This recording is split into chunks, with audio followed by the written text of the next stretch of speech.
Magandang araw po sa inyong lahat. Ang kwentong inyong mapapakinggan ay tungkol kay Ramil, na anak ng isang malupit na antingero na si Celestino. Maraming taon nang nakikipaglaban ang baryo nila mula sa mga gabunan na pinamumunuan ni Dubanag. Ang nais ni Celestino ay sumunod si Ramil sa yapak nito. Pero iba ang gustong mangyari ni Ramil sa kanyang buhay. Ang gusto niya ay maging isang simpleng tao na malayo sa kaguluhan sa kanilang baryo. Ngunit nang patawan ng matinding sumpa si Celestino ni Dumalag, ay napilitan si Ramil na sundin ang nais ng tatay niya para sa kanya. Makakaya nga ba ni Ramil na tapusin ang kasamaan ng mga gabunan sa kabila ng kulang siya sa kakayahan para maging isang malupit na antingero? At malalaman pa ba niya ang lunas sa sumpa na dumapo kay Celestino bago ito tuluyang mahulog sa patibong ng kamatayan? Ngunit bago po ang lahat, mga idol, huwag po nating kalimutang mag-subscribe, mag-like at i-hit ang notification bell sa aking mga YouTube channel na The Voice Addict at Apong Isaak para sa mas marami pang makapigil hininga na kwentong aswang at katatakutan mula sa mundo ng kababalaghan. Umpisahan na po natin ang kwento. Maghanda ka ngayong gabi, Ramil. Bilog ang buwan, kaya paniguradong sasalakay na naman sila Dumalag sa ating baryo. Pero tay, hindi ko pa po nahahasa ang aking itak eh. Puno pa nga po yun ng kalawang eh. Kaya kahit kahoy po, hindi nun magagawang putulin. Hindi ba't palagi ko sinasabi sa'yo na palagi mong hasain ang itak mo? Ano pa't ipinamana ko yun sa'yo? Hindi mo ba alam na ang itak na yon ay ipinamana pa sa akin ng yung lolo na kilala ring antingero nung araw? Sa ginagawa mong pagpapabaya sa itak na yun, anak, ay parang nilapastangan mo na rin ang alaala ng yung lolo. Pasensya na po kayo, tay. Talagang nakalimutan ko pong hasain ang itak ko eh. Dahil nagpunta po ako sa bayan kaninang umaga. Hapon na po akong nakabalik eh. Nawala po talaga sa isip ko na bilog pala ang buwan mamayang gabi. At ano naman ang ginawa mo sa bayan? Bakit umalis ka nang hindi nagpapaalam sa akin? Tay, kumuha po ako ng exam para sa scholarship sa kursong gusto ko pong kunin sa kolehiyo. Tay, nakapasa nga po ako eh. Wala po tayong babayaran sa 4 na taong kurso na kukunin ko, tay. Ang problema lang po natin ay yung pambaon ko po at pamasahe ko po sa araw-araw. Pero tay, pwede naman po akong maghanap ng murang boarding house eh, na malapit po doon sa school, kung saan po ako papasok. Tapos maghahanap din po ako ng trabaho kahit sa mga kainan, para doon ko na po kukunin ang aking allowance. Ay nako, pinag-usapan na natin ang tungkol sa pag-aaral mo, Ramil. Hindi ba sabi ko sa'yo, ay saka ka na lamang mag-aral kapag natapos na ang problema natin kay Dumalag? Saka ka na mag-aral kapag napatay na natin ang pesting gabunan na yon. Pero tay, sayang naman po yung scholarship eh. Saka napakatagal na pong panahon na nakikipaglaban kayo kay Dumalag, pero hanggang ngayon po, buhay pa rin siya. Baka po matanda na ako bago pa po ako makapag-aral kapag hinintay ko pa po na matalo niyo siya. Napakarami niyo na pong ginamit na agimat at anting-anting. Pero hanggang ngayon po, buhay na buhay pa rin si Dumalag. Sandali nga. Iniinsulto mo ba ang kakayahan ko bilang isang antingero? Para sa iyong kaalaman, Ramil, hindi normal na aswang si Dumalag. Siya ay isang pinuno ng mga gabunan. May kakayahan siyang gumamit ng itim na kapangyarihan. Kaya mahirap talaga siyang matalo at mapatay. Pero, tay, baka po pwedeng kayo na lang po makipaglaban po kay Dumalag. Hayaan niyo na lang po ako mag-aral. Tay, pangarap ko po kasi talaga na makapagtapos po sa kolehiyo. Hindi naman po to para lang sa akin eh. Kundi para rin po sa inyo. Saka pangarap po ni nanay na makapagtapos po ako ng pag-aaral, di ba? Nangako po ako sa kanya noon, tay, na magtatapos po ako sa pag-aaral ko bago po siya namatay. Hindi ko naman sinabing huwag kang magtapos sa pag-aaral mo. Ang gusto ko ay pagtuunan mo ng pansin sa ngayon ang pagiging antingero mo at pakikipaglaban kay Dumalag. Kapag napatay na natin siya, saka ka mag-aral. Saka hindi ka ba nahihiya sa mga sinasabi ng mga tao tungkol sa'yo, ha? Hindi man lang daw nila nakikita sa'yo ang husay na dapat ay meron ka. Hindi mo ako dapat ipahiya, Ramil. Nag-iisang anak kita. Kaya dapat ay manahin mo ang galing ko sa pakikipaglaban sa mga aswang at sa paggamit ng mga anting-anting. Pero kasi tay... Tama na. Tama na, Ramil. Bilisan mo ng pagkain mo dyan at pagkatapos hasain mo ng itak mo. Hindi ka muna mag-aaral. Tapos ang usapan. May lungkot sa mga mata na tinignan ng 17 taong gulang na si Ramil ang kanyang ama. Umasa siya na matutuwa ito dahil nakakuha siya ng scholarship. Pero iba ang naging reaksyon nito. Tila mas importante pa rito ang reputasyon ng kanilang pamilya kaysa sa magandang kinabukasan niya sa oras na makapagtapos siya ng kolehiyo. Ang tatay ni Ramil na si Celestino ay labis na istrikto. Iginagalang ito sa kanilang baryo bilang ito ang nag-iisang antingero roon. Hindi lang sa pakikipaglaban sa mga aswang nito ginagamit ang kaalaman na meron ito, kundi maging sa panggagamot ng iba't ibang uri ng sakit. Nang dahil sa husay ni Celestino, ay nais nito na maging kagaya nito si Ramil. Bata pa lang si Ramil, ay inumpisahan na siya nitong turuan sa paggamit ng iba't ibang uri ng anting-anting at agimat. Nung una, ay interesado siya. Pero habang nagkakaisip siya, ay napagtanto niya na hindi niya gustong sundan ang yapak ng tatay niya. Nais ni Ramil na maging isang guro sa elementarya at ang bagay na yon ay labis na tinututulan ni Celestino dahil gusto nito na mag-focus si Ramil sa pakikipaglaban sa pinunong gabunan na si Dumalag. Pagsapit ng 10:00 ng gabi ay nakaharang na sina Ramil at Celestino sa bukana ng kanilang baryo. Kasama nila ang ilang matatapang na kalalakihan na handang humarap at makipaglaban kay Dumalag at sa mga alagad nitong gabunan. Katabi ni Ramil ang tatay niya. Parehas silang may hawak na itak. Isang anting-anting ang nakatali sa mga itak nila na pinapaniwalaang nagbibigay ng lakas at tapang sa kung sinong nagmamay-ari ng mga yon. Hinasa mo ba ng mabuti ang iyong itak, Ramil? Opo tay. Gusto niyo po bang subukan ko po sa inyo? Si Raulo, hindi ito ang tamang oras para magbiro ka.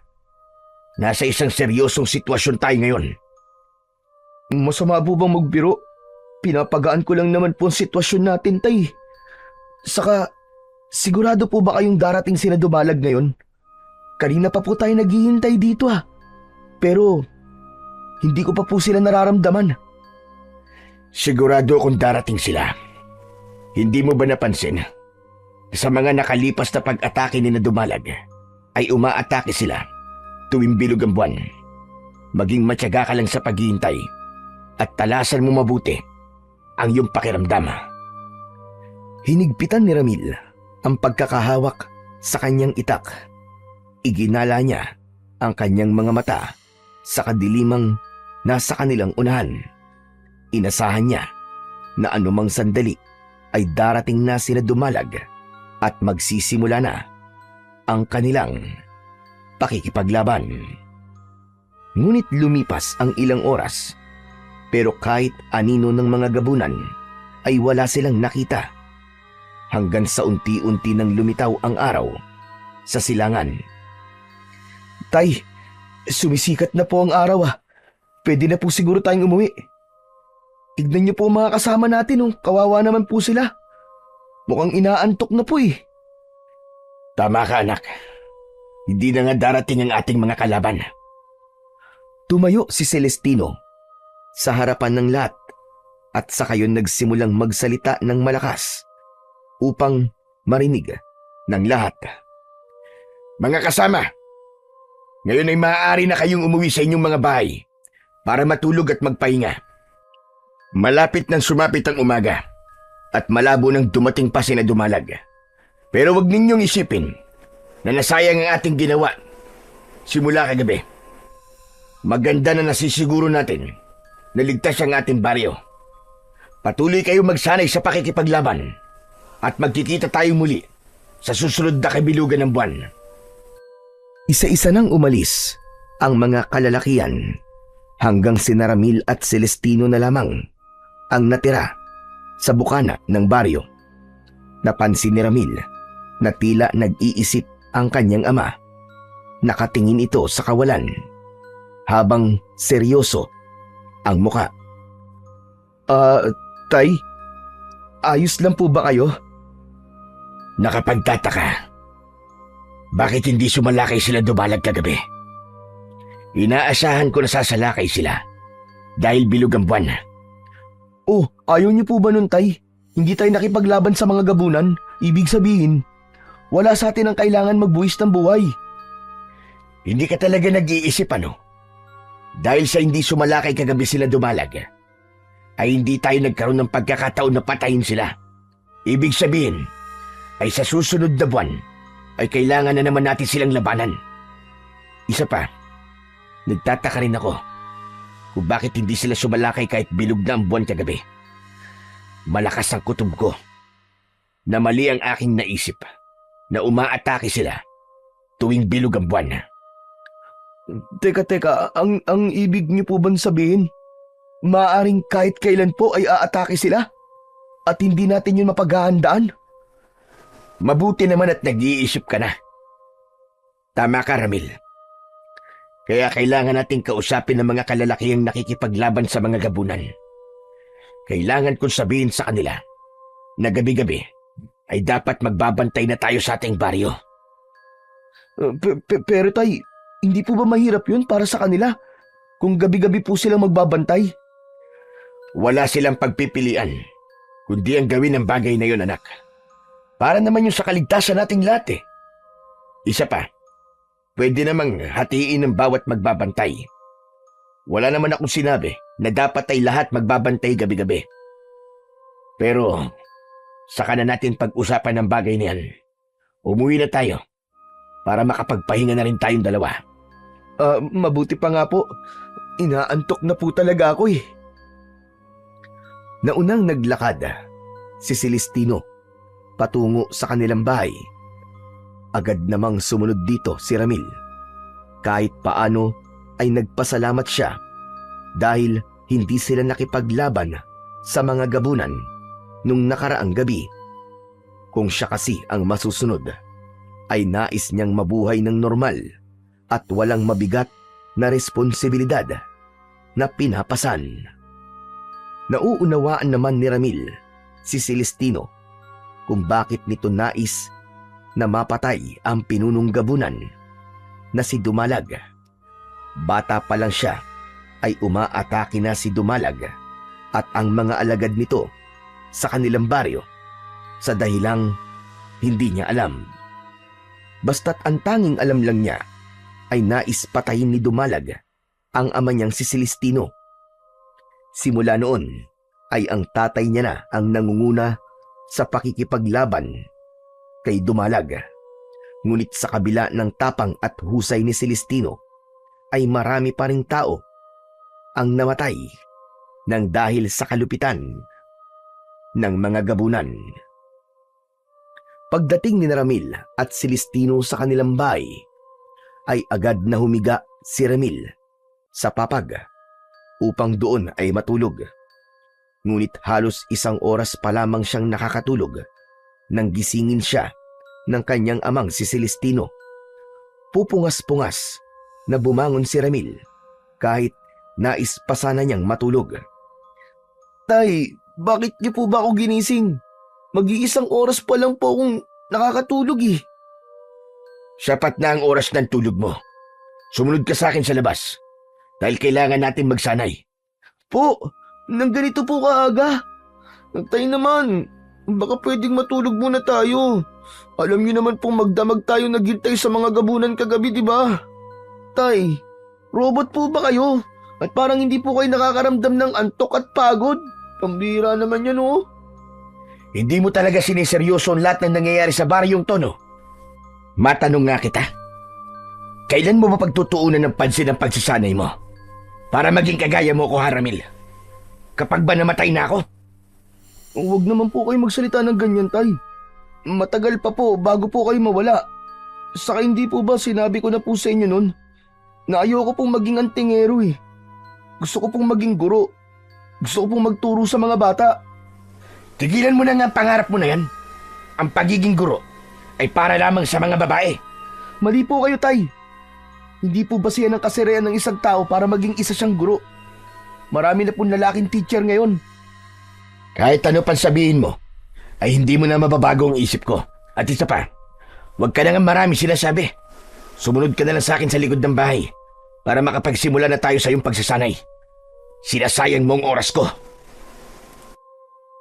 Hindi na nakapagpaliwanag pa si Ramil dahil tinalikuran na siya ng kanyang amang si Mang Celestino.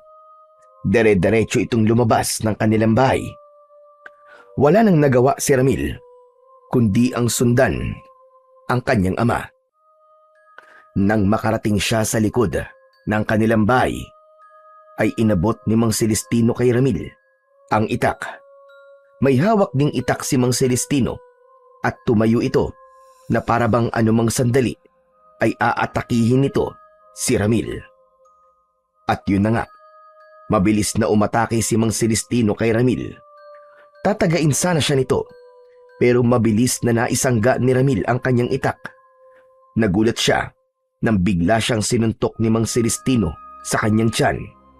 Pakiramdam ni Ramil ay mawawalan siya ng ulirat sa lakas ng suntok na kanyang natanggap. Agad na pinilipit ni Celestino ang braso ni Ramil at napasigaw siya sa sakit hanggang sa kumawala na sa kamay niya ang itak. Aray! Aray ko, tama na po, Tay! Tama na! Aray ko, sakit! Masakit na, Tay! Tama na! Baka nabalian po ang braso ko! Malakas na pinakawalan ni Mang Celestino si Ramil. Masama ang tingin ni Mang Celestino sa kanya. Aray ko! Aray, aray, aray! Ang sakit naman po nun, Tay! Parang totoo na po yata yun, ah! Dahil napansin ko na hindi mo siniseryoso ang paraan ko ng pagsasanay sa iyo noong mga nakalipas na araw. Tignan mo nga nangyari. Simpleng pag-atake lang ay nagawa agad kitang suntukin. Paano na lang kung totoong aswang ng kaharap mo? O kaya si Dumalag? Sigurado ko na wala pang 5 segundo ay mapapatay ka na kagad ng kalaban mo. Dapat ay wag mong ibababa ang iyong depensa sa pakikipaglaban, anak. Pasensya na po. Hindi ko naman po alam na ganitong klase ng pagsasanay ang gagawin natin eh. Dati kasi tinuturuan nyo lang ako ng tamang pag-atake at pagdepensa. Tapos, ang kinakalaban ko ay ang puno ng saging o hindi naman kaya sako na may laman na buhangin. Aray ko, ang sakit na tiyan ko. Tapos na tayo sa ganung uri ng pagsasanay. Dahil hindi ko nakikitang humuhusay ka sa ganung paraan. Kaya simula ngayon, harapan na tayo maglalaban. At kailangan mong maging magaling. Pero Tay, ayoko po talaga maging kagaya nyo eh. Baka po pwede nyo akong hayaan na mag-aral na lang. Hindi po talaga para sa akin ang pakikipaglaban sa aswang, Tay. Tumahimik ka nga, Ramil. Hindi ikaw magdidesisyon sa kung ano ang magiging buhay mo. Ako ang tatay mo. Kaya ako ang nakakaalam kung ano mas makabubuti para sa'yo. Maniwala ka. Darating ang panahon na magpapasalamat ka sa akin. Ngayon, kunin mo yung itak at itutuloy na natin ang ating pagsasanay. Labag man sa kalooban ni Ramil, ay dinampot pa rin niya ang kanyang itak. Tumayo siya ng maayos at matiim ang mga matang tinignan niya si Mang Celestino. Nang mga sandaling yon ay naisip niyang pagbigyan muna ang kanyang ama at umasa siya na darating ang panahon na mauunawaan ito kung ano talaga ang gusto niyang mangyari sa kanyang buhay. Matapos ang nakakapagod na pagsasanay, ay umalis muna si Mang Celestino, habang si Ramil naman ay naiwang mag-isa sa kanilang bahay. Masakit ang buong katawan niya at nasugatan pa siya ng itak sa kanyang braso.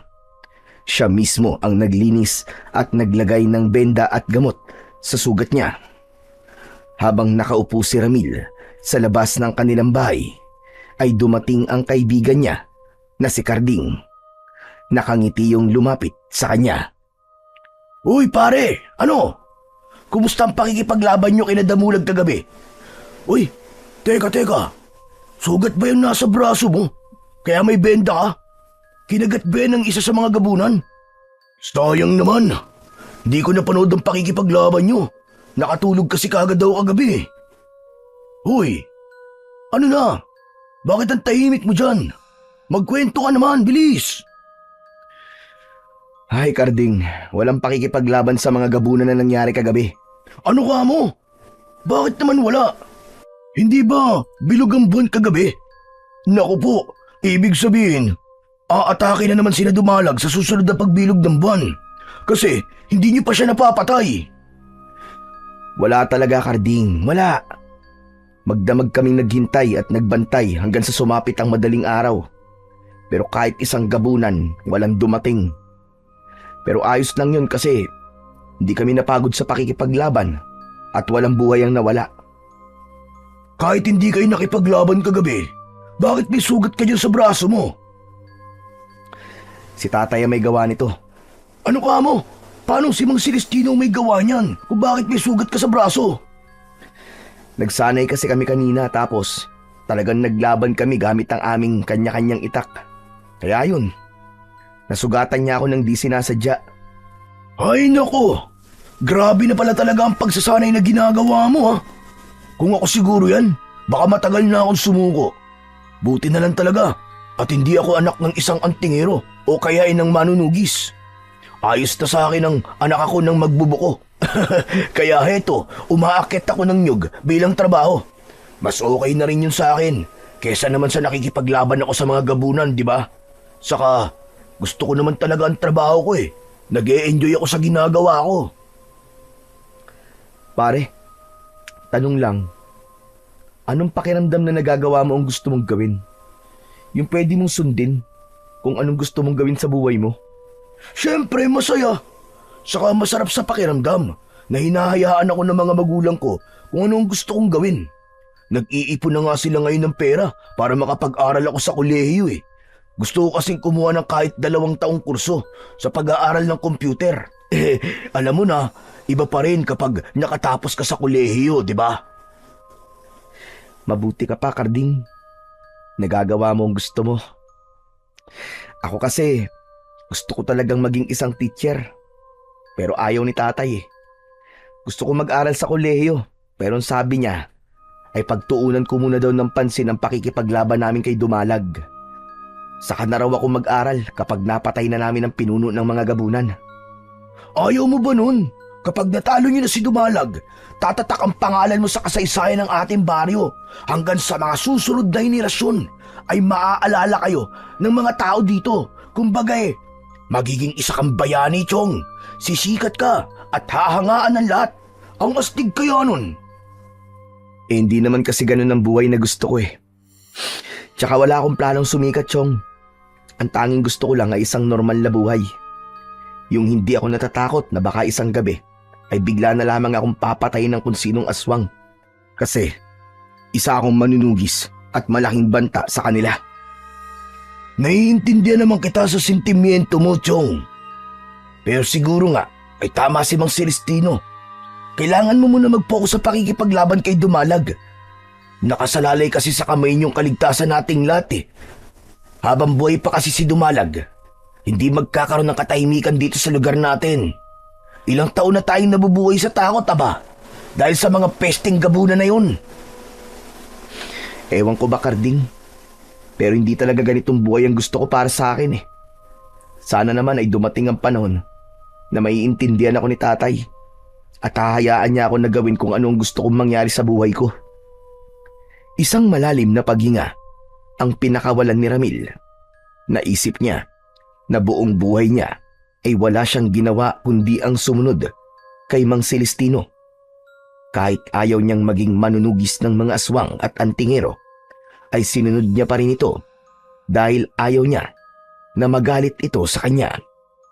Bukod doon, matindi rin ang bigat ng responsibilidad na nasa balikat niya, lalo na't nag-iisa siyang anak ni Mang Celestino.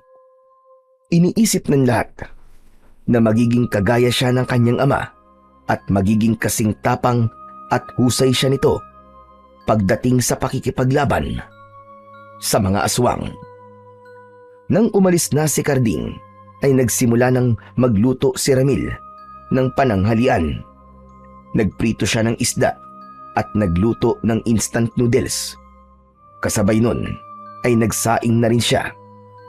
Pagsapit ng tanghali ay bumalik na si Mang Celestino. Napansin ni Ramil na seryoso ang muka ng tatay niya at tila pasa nito ang lahat ng problema sa mundo. Hindi mo na pinansin ni Ramil ang hindi magandang timpla ng kanyang tatay. Tinapos niya ang paghahain at sa kanya ito tinawag para makakain na silang dalawa. Hanggang sa nakaupo si Celestino ay tila hindi pa rin maganda ang pakiramdam nito. Tay, okay lang po ba kayo? May nangyari po ba sa labas at parang pasan niyo po ang lahat ng problema sa mundo? Sila Dumalag. Sumalakay sila kagabi. Po? Paano po sumalakay? Hindi naman sila sumalakay kagabi. Ano pong sinasabi niyo? Nananaginip po ba kayo, Tay? Sinabi ng sumalakay sila kagabi. Pero sa ibang baryo. Sa Santa Ana sila sumalakay. Ano po? Sa Santa Ana? Oo. Sa Santa Ana kung saan walang kahit na isa ang may kakayahan na makipaglaban sa mga aswang. Hindi naging handa ang mga tao, kaya napakaraming namatay sa kanila. Sinabi sa akin ni Kapitan Arnel ang lahat. Nakarating sa kanya ang pangyayaring yan dahil humingi ng tulong sa kanya ang kapitan sa Santa Ana. Ang ibig po bang sabihin ay sumasalakay pa rin sina Damulag tuwing bilog ang buwan? Pero sa Santa Ana naman? Maaaring hindi lang sila sa Santa Ana sumalakay sa mga susunod na pagbilog ng buwan, anak. Pwede na silang sumalakay sa iba pang baryo o hindi kaya dito sa baryo natin. Talagang pinapahirapan tayo ng hayop na Dumalag na yun. Pinapahirapan niya tayong matalo siya. Kaya kung saan-saan siya sumasalakay. Tay, ano na pong gagawin natin ngayon? Ano pong plano? Hindi po ba ang sabi niyo gabi-gabi na pong magbabantay ang mga nakikipaglaban sa mga gabunan dito po sa baryo natin? Hindi na gano'n na magiging plano. Dahil sigurado pa rin ako na tuwing bilog ang buwan ay sumasalakay ang mga gabunan. Ngayon ko lang ulit naisip na kaya nila pinipiling sumalakay kapag bilog ang buwan ay dahil mas malakas ang mga gabunan kapag buo at napakaliwanag ng buwan. Kailangan nating magtungo sa iba't ibang baryo na malapit dito sa ating lugar upang mabigyan sila ng babala. Sa ngayon, yun lamang ang maitutulong natin sa kanila. Kailangan nilang maging handa sa susunod na pagbilog ng buwan. May takot na lumukob kay Ramil sa mga sinabi ng kanyang tatay. Naisip niya na dahil wala na silang ideya sa kung saan susunod na atake sina Dumalag, ay tunay na mahihirapan na sila na talunin at patayin nito. Sa mga sumunod na araw ay nagtungo sina Ramil at Mang Celestino sa iba't ibang baryo upang balaan ang mga tao tungkol sa panganib na dala ni Dumalag at ng mga alagad nitong gabunan. Habang nakikita ni Ramil ang reaksyon ng mga tao, ay lalo niyang naunawaan kung gaano kalaki ang banta at bigat ng laban na nakaatang sa kanilang mag-ama. Kasabay noon ay tuloy-tuloy na nagsanay si Ramil sa ilalim ng kanyang ama. Kahit labag sa kanyang kalooban, ay pinilit niyang sundin ang mga utos ng ama niyang si Mang Celestino.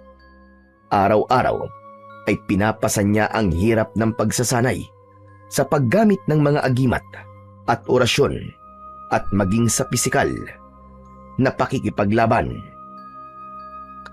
Mabilis na lumipas ang mga araw at linggo hanggang sa dumating na naman ang muling pagbilog ng buwan. Nang panahon na yon ay tuluyan ang tinanggap ni Ramil na hindi niya na magagamit ang scholarship na kanyang nakuha. Hindi man bukal sa kanyang kalooban na makipaglaban sa mga aswang, ay naisip niya na yun ang tamang bagay na gawin niya kahit pansamantala lang. Kinagabihan, habang naghahapunan si Ramil, ay ramdam niya ang kaba na meron ang kanyang ama. Ramil anak, hinasa mo ba ang itak mo? Baka naman kinalimutan mo na naman na gawin yun, ha? Hindi na po, tay. Hinasa ko na po yung kaninang umaga. Ay, oo nga pala, tay. Nakapag-desisyon na po ako na magpo-focus sa pagsasanay at pakikipaglaban kina Dumalag. Totoo na ba yan, anak? Baka naman nagbibiro ka lang. Totoo po ang sinasabi ko, tay. Naisip ko po kasi na mas kailangan talaga tayo ng mga tao. Pero sana po, kapag napatay na po natin si Dumalag, ay hayaan niyo na po akong makapag-aral sa kolehiyo. Sana po ipayagan niyo na po akong maging isang guro. Walang problema, anak. Basta matapos na ang problema natin kay Dumalag, ay maaari ka na mag-aral. Pero hindi ako pumapayag na kumuha ka ng kurso para maging isa kang guro. Gusto ko na maging pulis ka o hindi kaya ininyero. Mas bagay sa iyo ang ganun dahil ikaw ay lalaki. Pero tay, gusto ko po talaga maging isang teacher eh.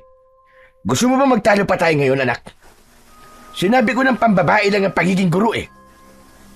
Sa kayo ko munang pag-usapan ng bagay na yan ngayon. Dahil kailangan natin pagtuunan ng pansin ang laban na maaari nating kaharapin mamaya. Sige na, bilisan mo nang kumain dyan. At wag nang kung ano-ano pa ang sinasabi mo. Nais pa sanang ipaliwanag ni Ramil kay Mang Celestino ang panig niya. Pero napagtanto niya na kahit na anong paliwanag pa ang gawin niya, ay hinding-hindi ito makikinig sa kanya. Ugali na kasi ng tatay niya na kung ano ang pinaniniwalaan nito, ayun na ang papanigan nito. Pagsapit ng 10:00 ng gabi, ay nakaharang na sa bukana ng baryo sina Ramil at Mang Celestino. Gaya ng dati, ay kasama pa rin nila ang ilang kalalakihan na dala ang kani-kanilang mga sandata. Bilog na bilog at napakaliwanag ng buwan na parabang nakatingin yun sa kanila at naghihintay na masaksihan ang isang madugong digmaan na maaaring mangyari anumang sandali. Tay, sa tingin niyo po ba, dito sa baryo natin sa Salakay sila Dumalag? Hindi ko alam. Maaaring dito o di naman kaya ay sa ibang baryo. Sana naman ay naghanda din ang mga tao sa ibang baryo para kahit papano ay hindi na mangyari yung nangyari sa Santa Ana.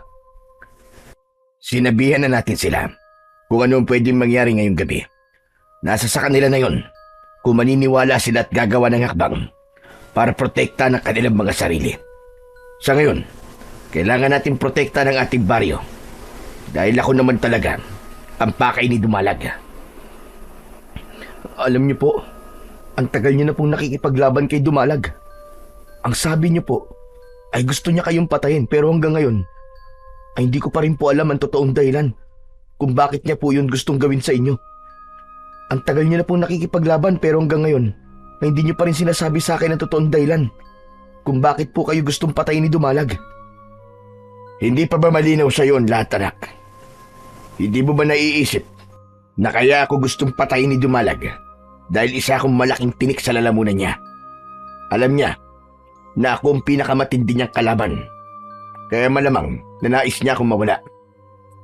At alam niya na hindi niya ako mapapatay dahil meron akong ginagamit na anting-anting laban sa kanya. Kaya gagawin niya ang lahat ng paraan para mabura ko rito sa mundo. Sa bagay, tama po kayo. Pasensya na po kung masyado po ako matanong, Tay. Matagal na po kasing gumugulo yan sa isipan ko eh. Ngayong nasagot ko ng tanong mo, pwede bang manahimik ka na at talasan mo yung pakiramdam? Oo po. Pasensya na po ulit. Hindi na muling nagsalita pa si Ramil at nakiramdam siya sa paligid.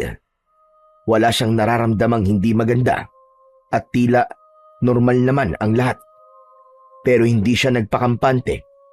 Ilang beses na rin siyang sumama sa pakikipaglaban kay Dumalag at may mga pagkakataon na umaatake ang mga ito sa hindi inaasahang oras.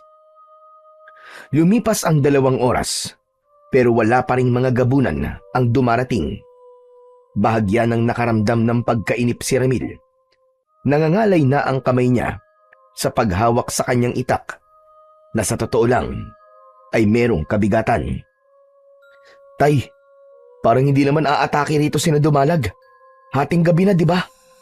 Hindi kaya sa ibang baryo sila sumasalakay? Masyado pang maaga para sabihin mo yan. Hindi tayo aalis dito hanggat hindi sumisikat ang araw. Maya-maya pa ay may narinig silang sigawan ng mga tao sa kung saan. Sabay-sabay silang lumingon sa kanilang likuran hanggang sa isang umiiyak na babae ang humahangos na dumating. Ipinaalam sa kanila ng babae na umaatake sa baryo nila ang mga gabunan. Ayon dito ay sa ibang direksyon pumasok ang mga yon at ang hinala nito ay sa gubat dumaan ang mga gabunan. Anak ng tutsa, oo. Naloko na naman tayo ni Dumalag sa pangalawang pagkakataon. Mukhang tumatalino at natututo na silang mag-isip sa pagkakataon to, ha. Humanda kayo! Magtungo tayong lahat sa direksyon ng gubat.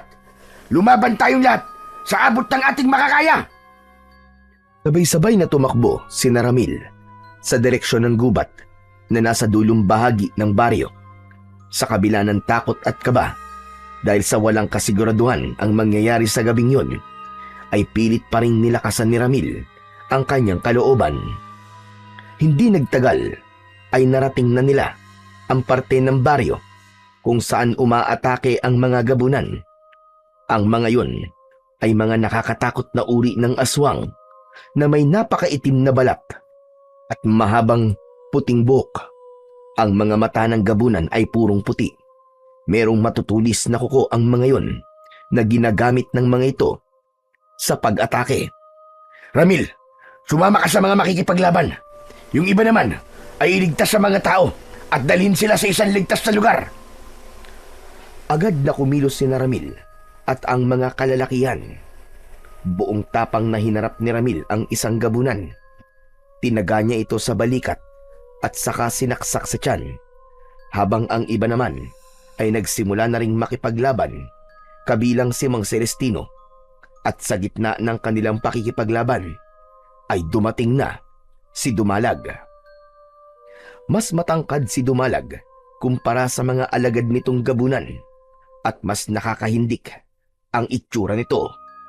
Ramil, tulungan mo akong harapin si Dumalag. Opo, Tay! Magkasamang humarang si Ramil at Celestino kay Dumalag. Isang nakakatakot na ngisi ang pinakawalan ni Dumalag.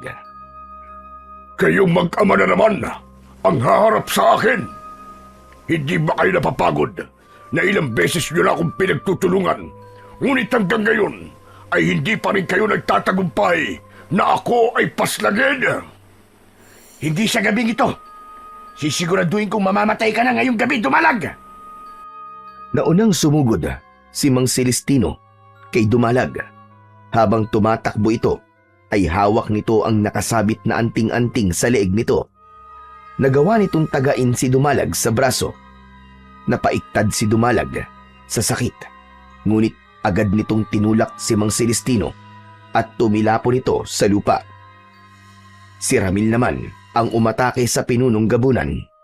Ngunit sinalubong siya ni Dumalag at bumaon ang matutulis nitong kuko sa kanyang dibdib. Malakas siyang sinuntok ni Dumalag sa muka. Labis na nahilo si Ramil, kaya napahiga na rin siya. Unti-unting lumapit si Dumalag kay Ramil habang humahalakhak. Sigurado ko na kapag nagtagal ay magiging isang malaking tinik ka sa akin. Kaya habang hindi ka pa malakas, ay kailangan na kitang patayin. Hindi mo ako mapapatay, Dumalag! Tumawa ng nakakaloko si Dumalag. Nang akmang aatake na ito kay Ramil, ay mabilis na tumayo si Mang Celestino at iniharang nito ang sarili.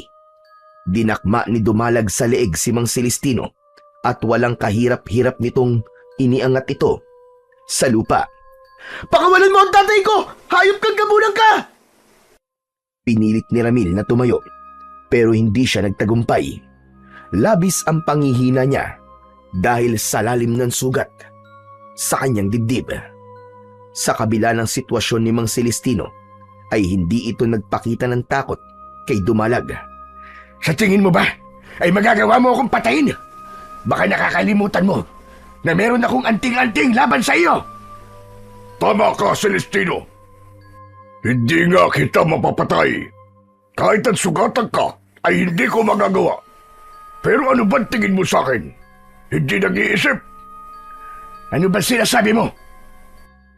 Biglang umusal ng mga salita si Dumalag na ito lamang ang nakakaintindi. Matapos yun ay ibinuka nito ng malaki ang bibig nito. Mula sa loob ng bunganga ni Dumalag ay may lumabas na itim na usok at pumasok ang usok na yon sa bunganga ni Mang Celestino. Nang bitiwan ni Dumalag si Celestino ay napaluhod ito sa lupa. Kahit nahihirapan ay pilit na nilapitan ni Ramil ang kanyang ama. Panay ang ubo ni Mang Celestino na para bang masusuka na ito. Anong ginawa mo sa akin, hayop ka? Anong ipinasok mo sa katawan ko? Isang sumpa na magpapahina sa iyong katawan. Gaya na sinabi mo, hindi kita kayang sugatan at patayin. Kaya nilagyan na lamang kita ng isang sumpa na unti-unting lalamon sa lakas mo bilang isang malupit na antingero. Isang sumpa na magtatanggal ng kakayahan na lumaban. Unti-unting manghihina ang iyong katawan hanggang sa ikaw na mismo ang kikitil sa sarili mong buhay dahil wala ka ng silbi. Matapos yung sabihin ni Dumalag ay mabilis yung nawala sa harapan ni Ramil, habang ang mga alagad nito ay sumunod na rin dito hanggang sa wala ng kahit isang gabunan ang natira maliban sa iilan na kanilang napatay. Nag-aalalang hinaplos ni Ramil ng paulit-ulit ang likod ni Mang Celestino. Tay, ayos lang po ba kayo? Ano po nararamdaman nyo? Hindi ako makahinga ng maayos, anak. Dadaling ko na po kayo sa bahay. Ipapatawag ko po agad si Mang Erning para magamot po kayo. Huwag mo na akong intindihin, anak. Ang mga tao, tulungan mo muna sila. Mas kailangan nila ang tulong mo. Sige na, Ramil. Bilisan mo, tulungan mo sila. Pero tay, sundin mo na lang ako. Sinabi ng kaya kong sarili ko eh. Ang mga tao ang unahin mo. Lalo na ang mga sugatan. Sige na, anak. Napilitang tumayo si Ramil, pero hindi siya umalis sa kanyang kinatatayuan. Hindi niya inalis ang tingin kay Mang Celestino na nahihirapan sa pagtayo. Kapansin-pansin din ang labis na pamumutla ng balat nito. Nang tuluyan ng nakatayo si Mang Celestino, ay bigla itong nawalan ng malay. Muntik na itong bumagsak sa lupa, pero agad itong nasalo ni Ramil. Tulong! Tulong si tatay! Tulungan niyo kami! Mabilis namang tumugon ang mga tao sa paghingi ng tulong ni Ramil. Binuhat ng dalawang lalaki si Mang Celestino upang dalhin sa bahay ni Ramil. Habang nakasunod si Ramil sa may dala sa tatay niya, ay panay ang usal niya ng dasal na sana ay walang kung anong masamang mangyari dito.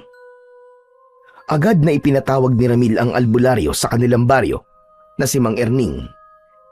Hindi mapakali si Ramil habang ginagamot ng albularyo ang kanyang ama. Nang umalis si Mang Erning, ay hindi pa rin nagigising si Mang Celestino. Ngunit ayon kay Mang Erning, ay mukhang napagod lang si Mang Celestino sa pakikipaglaban, kaya ito nawalan ng malay. Kinabukasan, pagsapit ng umaga, ay wala pa ring malay si Mang Celestino. Labis na ang pag-aalala ni Ramil, lalo na't yun ang unang beses na nangyari yun sa kanyang ama. Habang binabantayan ni Ramil si Mang Celestino sa silid nito, ay dumating naman ang kaibigan niyang si Carding. Pumasok na ito sa mismong kwarto ni Mang Celestino. Nabalitaan ko ang nangyari kay Mang Celestino kagabi, pare. Hanggang ngayon ba ay hindi pa rin siya nagkakamalay? Hindi pa, pare. Ang sabi ni Mang Erning ay hintayin ko na lang daw na magising si tatay. Pero nag-aalala na kasi ako kasi simula kagabi ay hindi pa siya gumigising. Ano ba kasi talaga ang nangyari? Parang ngayon lang to nangyari sa kanya, di ba? Napakaraming beses ang nakipaglaban ng tatay mo. Pero ngayon lang siya napagod ng ganyan at tumantong pa na nawalan siya ng malay. Hindi simpleng pagod lang ang nangyari kay tatay. Sigurado ko na may kinalaman dito ang ginawa ni Dumalag kay tatay kagabi. May sumpa siyang ipinasok sa katawan ni tatay at ang sabi ni Dumalag ay gagawin ng mahina ang tatay ko. Mawawalan daw si tatay ng kakayahan na makipaglaban. Diyos ko, kinilibutan naman ako sa sinabi mo, pare. Pero hindi ba may proteksyon si Mang Celestino laban kay Dumalag at sa mga alagad nitong gabunan? Ang proteksyon na yon ay para lamang sa pag-atake na manggagaling sa mga gabunan. Pero iba na kapag isang sumpa ang ginamit ni Dumalag laban kay tatay. Carding, natatakot ako na baka may masamang mangyari kay tatay. Hindi ko kayang mawala siya, Chong. Huwag ka naman mag-isip ng ganyan. Malakas at matapang ang tatay mo, kaya sigurado ko na malalagpasan niya yan. Saka nandiyan naman si Mang Erning, di ba? Magaling siyang albularyo, kaya mapapagaling niyan tatay mo. Magtiwala at magdasal ka lang. Sana nga, pare. Sana nga. Hindi ko talaga alam ang gagawin ko kapag pati si tatay ay nawala sa akin. Marahang tinapik ni Carding sa balikat si Ramil. Kahit paano ay nabawasan ang bigat sa dibdib ni Ramil dahil sa presensya ng kanyang kaibigan. Nang tignan niya ang wala pa ring malay na si Mang Celestino, ay may awang humaplos sa kanyang puso. Kahit tila natutulog lamang yon, ay bakas sa mukha nito ang hirap na pinagdadaanan. Natatakot din siya na baka ang sumpang ipinataw ni Dumalag kay Mang Celestino ay maging dahilan ng tuluyan nitong pagbagsak. Nang mga sumunod na araw, ay muling pinuntahan ni Mang Erning si Mang Celestino upang gamutin. Ngunit sinabi nito kay Ramil na hindi nito kayang pagalingin ang kanyang ama dahil masyadong malakas ang sumpa na inilagay dito ni Dumalag. Ayon sa albularyo, ay hindi nasakop ng kakayahan nito ang mga ganong bagay. Labis na nanlumo si Ramil sa kanyang mga narinig. Nang umalis na ang albularyong si Mang Erning, ay lumuluhang nilapitan ni Ramil ang wala pa ring malay na si Mang Celestino. Maigpit niyang hinawakan ang nanlalamig nitong mga kamay. Tay, lumaban po kayo. Tay, huwag niyo pong hahayaan na ang sumpang yan. Ang tumalo po sa inyo, tay. Hindi ko po kaya na pati po kayo'y mawawala sa akin. Parang awa niyo na po, tay. Gumising na po kayo. Napanganga si Ramil nang maramdaman niya ang paggalaw ng kanyang ama na si Mang Celestino. Hindi nagtagal ay marahang bumukas ang mga mata nito. Kulang na lang ay tumalon sa labis na kasiyahan si Ramil dahil sa wakas ay nagising na ang tatay niya. Salamat po sa Diyos at nagkamalay na po kayo, tay. Akala ko po talaga hindi na po kayo magigising. Bakit ka umiiyak, anak? Ano bang tingin mo? Patay na ako? Hindi naman po. Nag-aalala lang po kasi ako para sa inyo. Simula po kasi nung gabing nakipaglaban tayo kina Dumalag, ngayon lang po kayo ulit nagising. Ganun ba? Ang akala ko talaga, sandali lang ako nakatulog. Pero tay, kumusta na po ang pakiramdam nyo? Ang sabi po ni Mang Erning ay hindi niya kayang alisin ang sumpang inilagay po sa inyo ni Dumalag. Masyado raw po kasi yung malakas. Walang kahit anong sumpa ang makakapagpabagsak sa akin, anak. Tignan mo nga, at nagising pa ako. Saka wala naman ako nararamdamang kakaiba sa aking katawan. Gaya pa rin ako ng dati. Malakas pa rin ako. Sigurado po ba kayo, Tay? Bakit parang nagdududa ka? Katawan ko to. Kaya ako ang nakakaalam sa nangyayari rito. Sandali. May pagkain ba tayo, anak? Nagugutom at nauuhaw ako. May niluto po ako kanina na ginataan langka. Saka may kanin din po tayo. Mabuti naman. Tama-tama. Dahil ang paborito kong ginatang langka ang niluto mo. Teka, Tay, ipaghahain ko lang po kayo. Tapos kapag okay na po, tatawagin ko na lang po kayo, Tay. Sige, anak. Bilisan mo't gutom na ako. Masayang lumabas si Ramil sa kwarto ng kanyang ama na si Mang Celestino. Hindi siya makapaniwala na tila walang naging epekto sa tatay niya ang sumpa rito ni Dumalag. Talaga palang napakalakas ni tatay sa kanang mga anting-anting niya. Parang hindi nga tumalab sa kanyang sumpang yun ni Dumalag. Binilisan ni Ramil ang paghahain ng pagkain. Nang matapos na siya, ay pasigaw niyang tinawag ang kanyang tatay. Tay, pwede na po kayong kumain. Pumunta na po kayo rito. Hinintay ni Ramil na lumabas si Mang Celestino ng kwarto nito. Pero lumipas ang ilang minuto ay hindi pa rin ito lumalabas. Muli niyang tinawag ang tatay niya hanggang sa makarinig siya ng tila nahulog na kung ano sa sahig. Nababahalang tumakbo si Ramil sa kwarto ni Mang Celestino at nagimbal siya nang makita ang tatay niya na nakahandusay sa sahig. Agad na nilapitan ni Ramil si Mang Celestino na patuloy na pinipilit na tumayo. Tay, ano po nangyari sa inyo? Hindi ko alam, anak. Pero hindi ko magawang maihakbang ang aking mga paa. Pakiramdam ko ay parang lantang gulay ang aking mga binti. Marahil ay masyadong napatagal ang aking pagkakahiga. Siguro may naipit na ugat sa aking binti, kaya hindi ako makalakad. Pero huwag ka mag-alala, anak. Sigurado ko na kailangan ko lang itong ipahinga. Tapos makakalakad na rin ako maya-maya.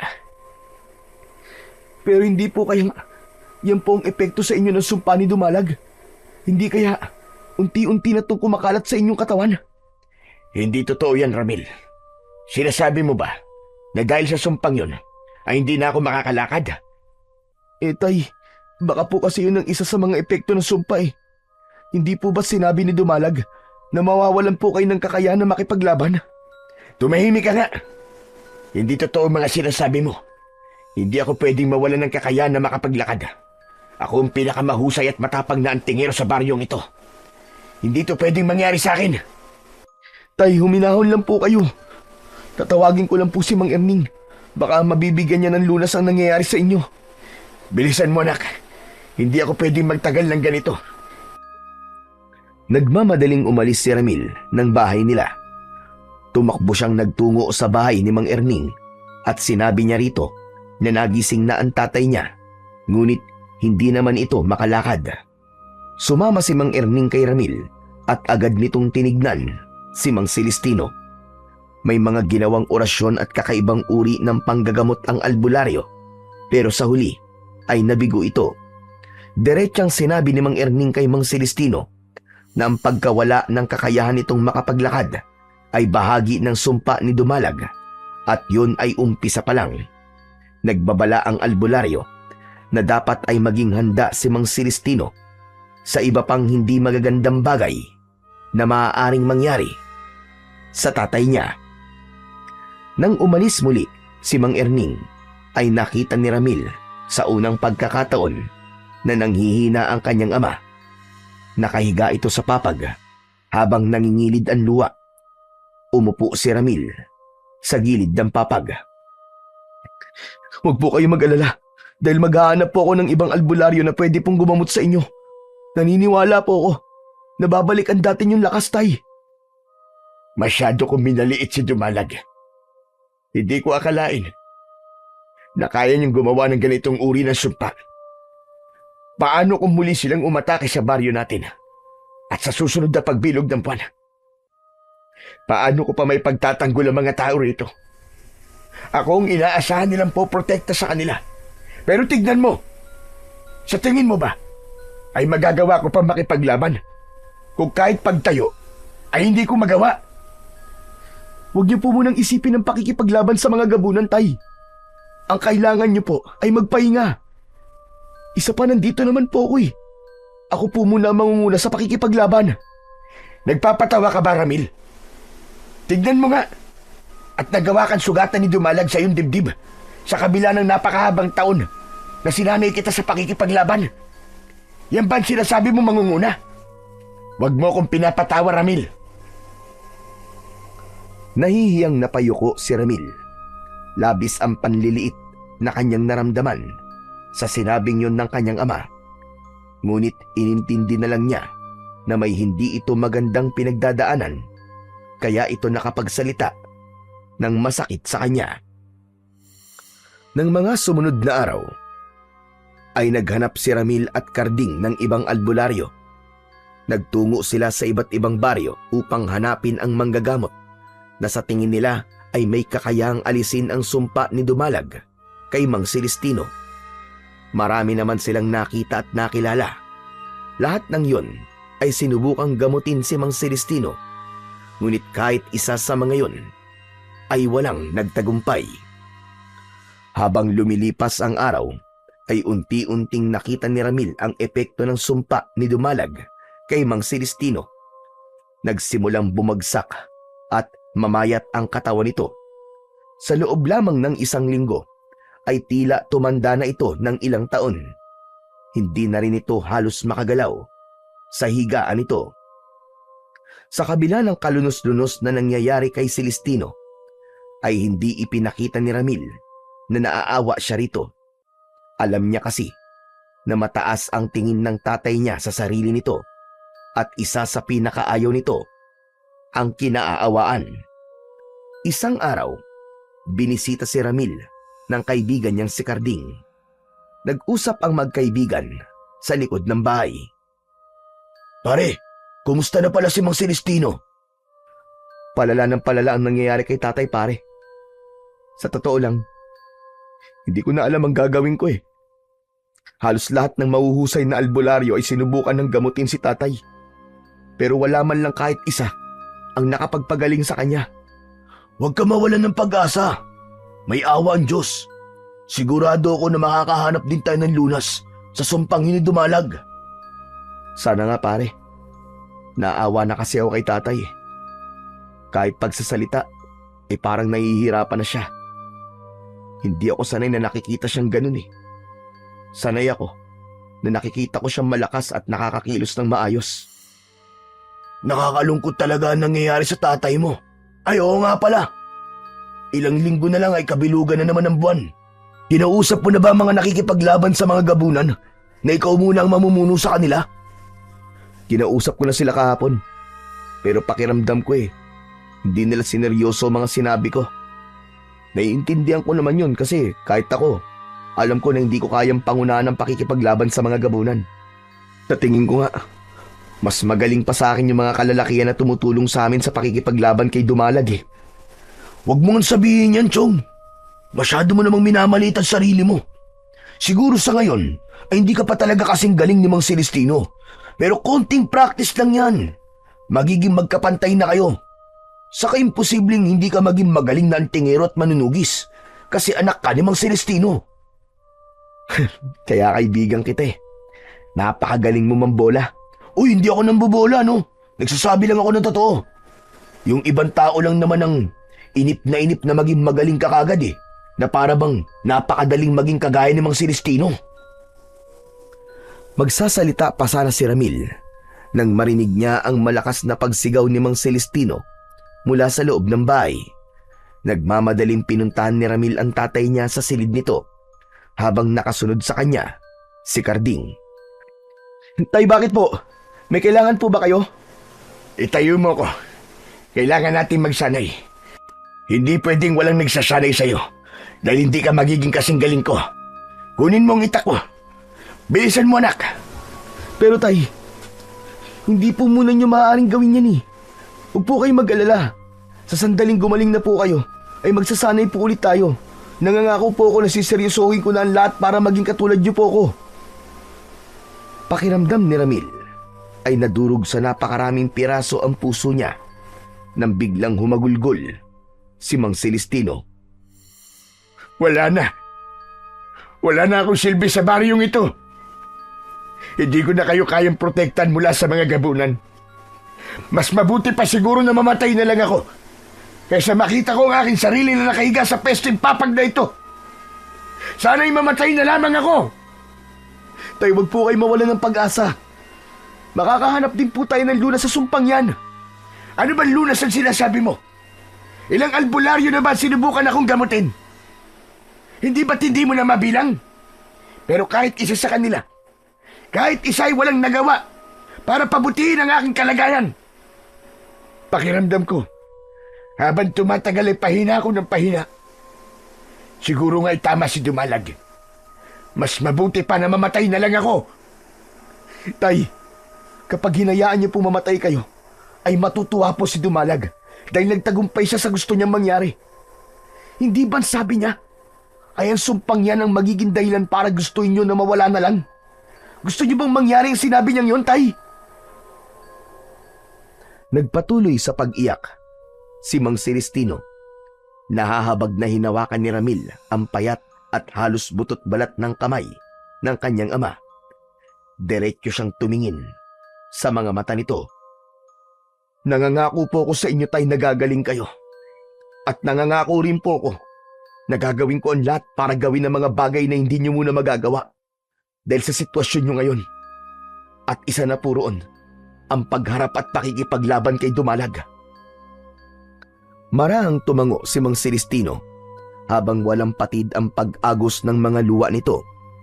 Umasa si Ramil na kahit paano ay lumakas ang loob ng tatay niya dahil sa kanyang sinabi. Simula noon ay mag-isa nang nagsanay si Ramil sa pakikipaglaban sa mga aswang. Pinag-aralan niya rin ang mga anting-anting ng tatay niya. Kapag may hindi siya alam, ay tinatanong niya si Mang Celestino at sinasagot naman siya nito. Kahit nahihirapang magsalita, ay itinuro pa rin ni Mang Celestino kay Ramil ang mga dasal at orasyon upang mas maging mabisa ang mga anting-anting na sa tingin ni Ramil ay magagamit niya sa pakikipaglaban sa mga gabunan. Hanggang sa sumapit na ang gabi kung saan bilog na naman ang buwan. Bago lumabas si Ramil ng bahay, ay pinuntahan niya muna si Mang Celestino sa kwarto nito. Tay, bilog po ang buwan ngayon. Lalabas po muna ako para samahan ng mga nakikipaglaban sa mga gabunan.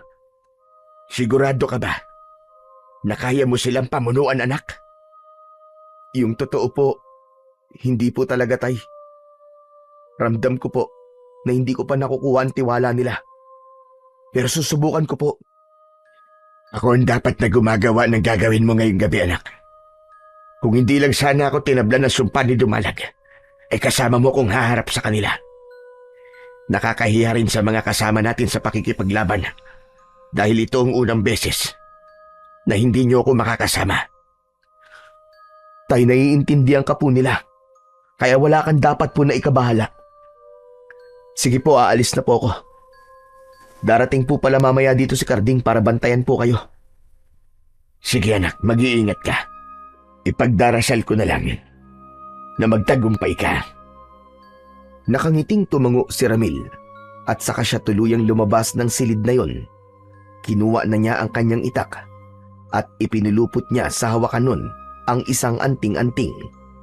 Isang anting-anting pa ang dinasalan niya at sa kanya isinabit yon sa kanyang leeg.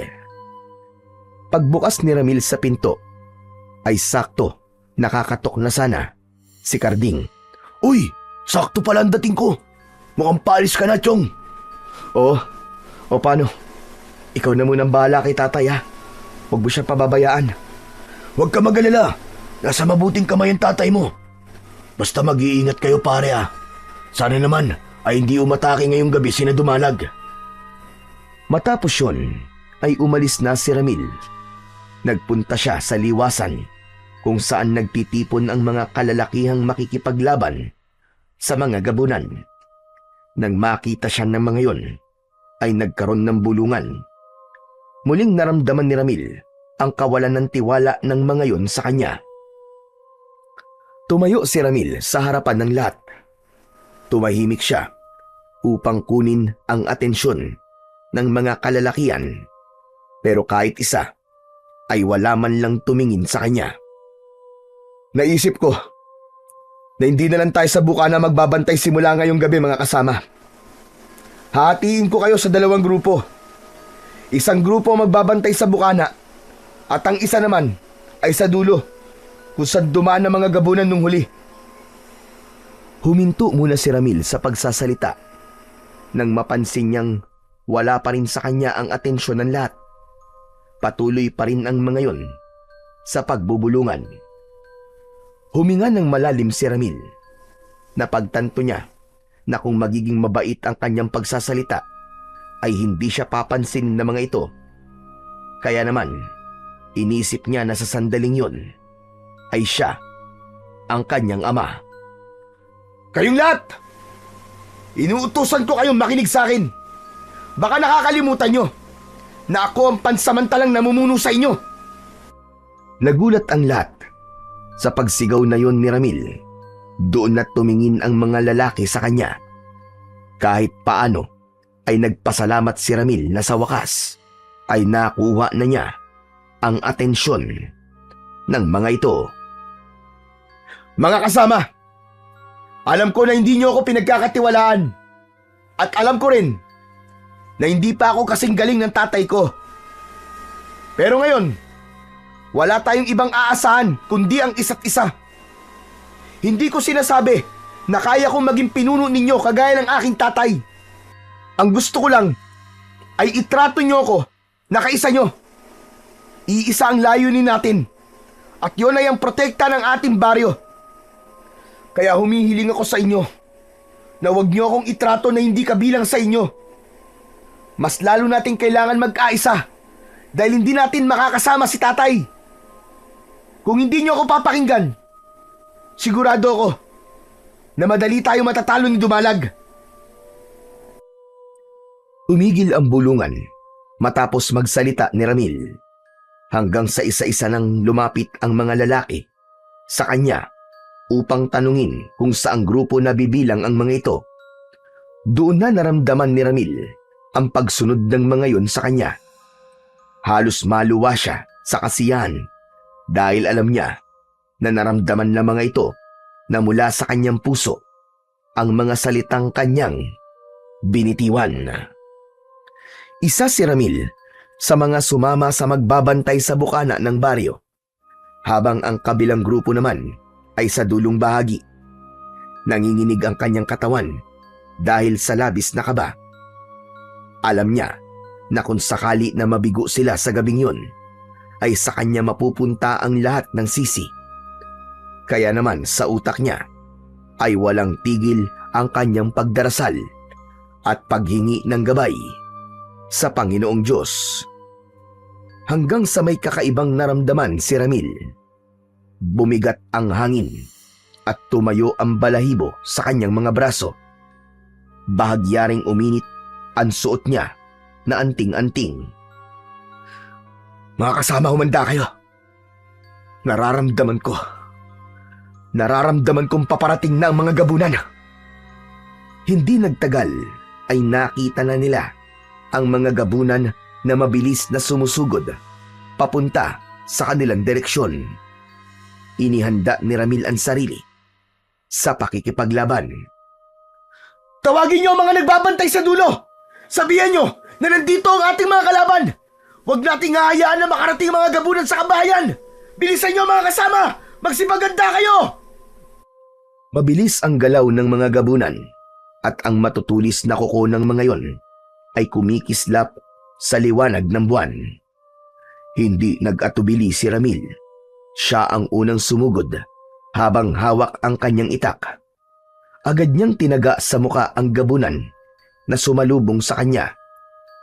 Nang nakapatay ng gabunan si Ramil, ay tila nagkaroon ng lakas ang kanyang mga kasama. Sumugod na rin ang mga kalalakian sa mga gabunan at nakipaglaban ang mga yon gamit ang itak, sibat at pana. Ang gabing yon ay napuno ng sigawan ng mga tao at malakas na pag-angil ng mga gabunan.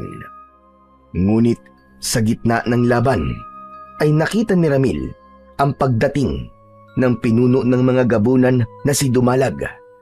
Isa sa mga kasama nila ang sinakmal nito sa leeg. Mabilis na tumakbo si Ramil patungo kay Dumalag. "Hoy Dumalag! Tayong dalawa magtuos! Akong dapat na hinaharap mo dahil anak ako ng taong gusto mong patayin!" Huwag mo nga akong pinapatawa, batang uhugin. Ang ama mo nga ay walang nagawa sa akin. Ikaw pa kaya? Sigurado ko na sa sandaling ito ay nakahiga siya sa inyong bahay dahil hilang-hina na siya. Kung sa tingin mong demonyo ka ay magtatagumpay ka sa nais mong mangyari sa tatay ko, ay nagkakamali ka. Para sa kaalaman mo, kahit nangihina siya, ay patuloy siyang lumalaban sa sumpang ibinigay mo sa kanya. At hindi ako titigil hanggat hindi ko nahahanap ang lunas sa sumpang yon. Huwag mo nang sayangin ang pagod mo dahil ako na ang nagsasabi sa'yo. Walang lunas ang sumpang iginawad ko sa tatay mo. Umiim ang bagang ni Ramil at inilabas niya ang kanyang galit sa pamamagitan ng pagsigaw. Sumugod siya kay Dumalag habang nakataas ang kanyang itak. Ngunit sa isang iglap ay malakas siyang sinuntok ni Dumalag sa muka. Napaatras si Ramil at muntik na siyang matumba. Pero mabilis niyang naitukod ang kanyang mga paa sa lupa. Pagkatapos nun, muli siyang sumugod at sinubukan niyang saksakin si Dumalag sa dibdib. Pero sa isang mabilis na galaw ng pinuno ng mga aswang na si Dumalag, ay nagawa nitong kalmutin ang braso niya. Nabitiwan niya ang itak na hawak niya. Saka siya buong lakas na sinipa ni Dumalag sa tiyan. Doon na tuluyang napahiga sa lupa si Ramil. Sa harap niya ay matayog na nakatayo si Dumalag at tila handa nang tapusin ang laban. Paano ba yan? Mukhang mauuna ka pang mamatay sa iyong tatay. Nakakalungkot na mawawala na ang kanyang tagapagmana. Pilit na bumangon si Ramil habang papalapit si Dumalag sa kanya. Pakiramdam niya ay yun na ang kanyang katapusan. Ngunit hindi pa rin siya nawalan ng pag-asa. Nang malapit na si Dumalag kay Ramil, ay isang hindi inaasahang tao ang biglang dumating. Nakasuot ang taong yun ng salakot na siyang bahagyang tumatakip sa mukha nito. Humarang yun sa pagitan ni Ramil at Dumalag. May isinaboy na pulbos ang taong yun sa mukha ni Dumalag na naging dahilan para mapaatras si Dumalag habang pilit nitong inaalis ang pulbos na kumapit sa mukha nito. Ano to? Ayaw maalis sa mukha ko. Hindi ako makahinga. Tulungan niyo ako! Nagimbal si Ramil sa bilis ng pangyayari. Hindi niya akalain na isang estranghero ang biglang susulpot at yun ang magiging dahilan upang umatras at umalis sina Dumalag at ang mga alagad nitong gabunan. Nang nawala na ang lahat ng gabunan, ay humarap ang hindi kilalang lalaki kay Ramil at inalis nito ang suot nitong salakot. Isa yung matandang lalaki na noon lang niya nakita sa buong buhay niya. Mawalang galang na po. Sino po kayo? Ikaw ba ang nangunguna sa pakikipaglaban kay Dumalag? Oo, ako nga po. Pero sino nga po kayo? Bakit niyo po ako iniligtas? Mamaya ko na sasagutin ang lahat ng tanong mo. Nais ko na dalhin mo ko sa inyong bahay dahil naniniwala ko na kailangan mo ang tulong ko sa isang bagay. Bilisan mo! Pinilit ni Ramil ang tumayo at saka siya tumango sa matandang lalaki. Pinasunod niya ito sa kanilang bahay at pagdating doon ay agad silang sinalubong ng nag-aalalang si Carding. Ayos ka lang ba, Chong? Sandali, tatawagin ko lang si Mang Erning para magamot ka. Teka. Sino naman yung kasama mo? Hindi ko rin siya kilala eh. Pero iniligtas niya ako mula kay Dumalag. Nararamdaman ko ang bigat ng presensya sa bahay na ito. Dito ba nakatira ang taong isinumpa ni Dumalag? Ang tatay ko po ang tinutukoy niyo. Pero, paano niyo po yun nalaman? Ako si Tatang Edwin. Ako ang gumawa ng sumpa na inilagay ni Dumalag sa iyong ama. Walang iya ka pala eh. Ikaw pala ang dahilan kung bakit nangihina ngayon si Mang Celestino eh. Ramil, patayin mo na ang isang yan. Sige na. Sandali lang. Alam ko na mali ako na tinulungan ko si Dumalag sa paggawa ng sumpa na yon. Pero para sa inyong kaalaman, labag sa aking kalooban ng bagay na yon. Tinakot niya ako na papatayin niya ako kapag hindi ko ginawa ang gusto niya. Masisisi niyo ba ako kung ginawa ko iyon? Kahit na. Ikaw pa rin ang dahilan kung bakit nagkaganon si Mang Celestino. Kung hindi mo papatayin na matagdang yan, ako ang papatay dyan, pare. Teka, uminahon ka muna, Carding.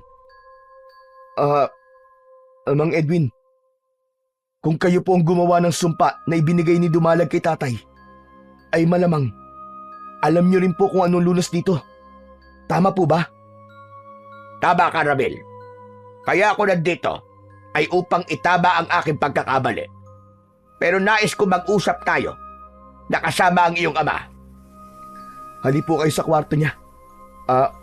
Carding, kung pwede sana'y umalis ka muna. Tawagin mo si Mang Erning at sabihin mo na gamutin niya ang mga sugatan. Pakisuyo lang. Pero, Chong, paano ka? Sige na, kaya ko ang sarili ko. Huwag mo na akong alalahanin. Sige na, kumilos ka na. Nang umalis na si Carding, ay isinama na rin ni Ramil si Mang Edwin sa silid ni Mang Celestino. Ipinakilala ni Ramil ang sarili niya kay Mang Edwin at ganun din ang kanyang ama. Narinig ko mula rito ang pag-uusap niyo. Totoo ba na ikaw ang gumawa ng sumpa na iginawad ni Dumalag sa akin? Ako nga, Celestino. Pero labag yun sa aking kagustuhan. Sadyang tinakot niya lang ako na papatayin niya ako, kaya ako yung ginawa. Bilang ako ang gumawa ng sumpa, ay mararamdaman ko kung nasaan ang pinagbigyan ni Dumalag ng sumpang yon. Kaya ako nagtungo sa lugar na ito. Gusto kong itama ang aking pagkakamali at gusto ko kayong tulungan kung paano mawawala ang sumpang yan sa'yo, Celestino. Sabihin mo, ano ang lunas sa sumpang ito? Ang lunas ay nasa nagbigay sa'yo ng sumpa. Ang dugo ni Dumalag. Yun mismo ang lunas. Ano? Pero, teka, paanong ang dugo ng pinuno ng gabunan na yon ang magiging lunas? Hindi ka ba nakikinig? Kung sino ang nagbigay ng sumpa, ay ang dugo niya ang magiging lunas. Kailangan niyong inumin ng iyong tatay upang malinis ang sumpa na nasa loob ng kanyang katawan. Pero, kung dugo nga ni Dumalag ang lunas, ibig sabihin, ay kailangan muna namin siyang patayin. Teka, wala na po bang ibang lunas o paraan, Mang Edwin? Baka po pwede kayong gumawa ng gamot, total. Kayo naman po ang gumawa ng sumpa eh. Kung meron lang sanang ibang lunas o gamot, ay hindi ko nasasabihin sa inyo ang tungkol sa dugo ni Dumalag. Pero ikinalulungkot ko, kasi yun lang talaga ang lunas na kailangan ninyo upang gumaling si Celestino. Ramil, kung iniisip mo na kailangan mong patayin si Dumalag at hindi mo naman kaya ay wag mo nang gawin, natatakot ako sa pwedeng mangyari sa iyo, anak. Ang pagpatay lamang kay Dumalag ang tanging paraan upang makuha ang kanyang dugo. Isa pa, hindi nyo maaaring patagalin ang nangyayari dahil ang sumpang yan ang magdadala sa iyo sa kamatayan. Sa ngayon, Katawan mo pa lang ang pinahihina nito. Ngunit darating ang araw na maging ang utak mo ay sisirain nito. Kapag humantong ka na roon, ay hindi mo na makokontrol ang iyong sarili at ikaw mismo ang kikitil sa sarili mong buhay. Kung ganun po, kailangan ko na po talagang kumilos para mapatay si Dumalag. Tay, magtiwala po kayo sa akin. Nangangako po ako na sa pagkakataon na ito, ay hindi ko na po kayo bibiguin. Gagawin ko to. Dahil ayoko mawala po kayo sa akin. Pero anak, masyadong malakas si Dumalag. Ako nga na mas matagal lang ang tingero, ay hindi ko siya matalo-talo. Ikaw pa kaya? Bakit hindi mo magawang magtiwala sa iyong anak, Celestino? Hindi mo ba nakikita ang apoy sa kanya? Dahil nais kanyang iligtas. Tandaan nyo, sa sandaling mamatay si Dumalag, ay hindi lang ang luna sa sumpa ang makukuha nyo, kundi ang tuluyang pagbagsak ng kanyang mga alagad. Konektado si Dumalag sa lahat ng kanyang mga alagad. Kaya sa sandaling mawalan siya ng buhay, ay ganun din ang mangyayari sa mga alipores niya. Tay, narinig niyo naman po siguro ang mga sinabi ni Mang Edwin. Mangyayari talaga ang sinabi ni Dumalag na ikaw na mismo ang kikitil sa buhay mo kapag hindi natin agad naalis ang sumpang yan sa'yo, Tay. Kaya sana, Tay, pumayag na po kayo na labanan ko po si Dumalag. Huwag po kayo mag-alala. Dahil hihingin ko po ang tulong ng mga kalalakihan dito sa ating baryo. Nararamdaman ko po na may tiwala na po sila sa akin. Matagal na hindi nagsalita si Mang Celestino. Nakatingin lang kay Ramil ang nangihina nitong mga mata. Maya-maya pa ay marahan na itong tumango. Sige anak, at panahon na rin siguro para ibigay ko sa iyo ang aking tiwala ng buo. Sige, pumapayag na akong harapin mo si Dumalag. Pero kailangan mong mangako sa akin. Nagagawin mo ang lahat para magtagumpay. Hindi para makuha ang lunas. Kundi, dahil ayokong mawala ka sa akin. Ikaw na lang ang meron ako, Ramil. Nawala lang yung ina. Kaya ayokong pati ikaw ay mawala rin. Opo, Tay. Nangangako po ako sa inyo na makukuha ko po ang dugo ni Dumalag at hindi ako mamamatay. Ngayong buo na ang desisyon mong harapin si Dumalag, Ramil, ay nais ko na rin sabihin na tutulungan kitang talunin ang gabunan na yon. Hindi nyo dapat hintayin na muling pagbilog ng buwan. Kailangan nyo sumalakay mismo sa kanilang kuta. Huwag kayong mag-alala dahil alam ko kung saan sila nagtatago. Kaya ko kayong dalhin sa lugar na yon. Mas maganda na umatake tayo ron kapag walang liwanag ang buwan upang hindi sila maging masyadong malakas. Maraming salamat po sa inyo, Mang Edwin. Salamat po dahil dumating po kayo rito. Hindi mo kailangan magpasalamat sa akin. Ginagawa ko ito para itama ang aking nagawang pagkakamali. Napagtanto ko na sa aking ginawa ay sigurado ko na ikinakahiya ko ng mga ninuno kong babaylan. Ngayon ay hindi na ako natatakot kay Dumalag. Kahit patayin pa niya ako dahil sa pagbaligtad ko sa kanya, ay wala na akong pakialam. Ang mahalaga sa akin ay ang gawin ng tama hanggang sa aking huling hininga. Nang sandaling yun, ay unti-unti nang nakakita ng pag-asa si Ramil upang tuluyan ng gumaling ang kanyang ama. Alam niya sa kanyang sarili na wala siyang laban kay Dumalag, pero buhay ng tatay niya ang nakasalalay, kaya handa siyang gawin ang lahat upang iligtas ito sa kamatayan. Simula noon ay sa bahay na muna ni Ramil na natili ang matandang si Mang Edwin. Gabi-gabi ay binabantayan nila ang buwan at hinihintay nila na mawalan yun ng liwanag. Kinausap na rin niya ang mga nakikipaglaban sa mga gabunan sa plano nilang pag-atake sa kuta ng mga gabunan, at lahat ay sumang-ayon sa kanyang sinabi. Nakita niya ang apoy at tapang ng bawat isa. Ramdam niya na pagod na rin ang mga ito, na sila ang palaging sinasalakay ng mga gabunan, kaya sa pagkakataong yun ay sila naman ang sasalakay sa kuta ng kanilang kalaban. Isang gabi, habang may ginagawang pagdarasal si Mang Edwin sa likod ng bahay, ay pinapanood naman yun ni Ramil. Maya-maya ay dumating si Karding at tumayo ito sa tabi niya. Pare, anong ginagawa ni Mang Edwin? Nagdarasal siya sa mga ninuno niyang babaylan. Ang sabi niya ay gabi-gabi niyang ginagawa yan para patuloy siyang gabayan ng mga ninuno niya. Mukhang marami rin talagang alam yang si Mang Edwin, no? Biruin mo. Nakagawa siya ng isang sumpa na nagpalugmok kay Mang Celestino. Pero talaga bang dapat mong pagkatiwalaan si Mang Edwin? Malakas ang pakiramdam ko na kakampi natin siya, pare. Saka nakikita ko na gusto niya talagang itama ang pagkakamali niya. Sa bagay, para pumunta siya rito at iligtas ka niya, ay hindi na dapat natin siya pagdudahan. Oo nga pala pare, sa darating na Biyernes pala ay walang liwanag ang buwan. Ibig ban sabihin sasalakay na kayo sa kuta ng mga gabunan. Oo, kaya matindi na ang pagsasanay na ginagawa ko.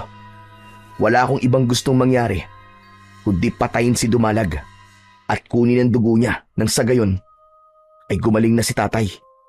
Pare, gusto ko sana sumama sa inyo.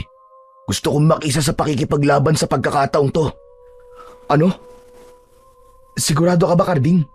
Hindi ba wala ka namang kaalaman pagdating sa pakikipaglaban? Siyempre, nagsasanay din ako sa paggamit ng itak, no?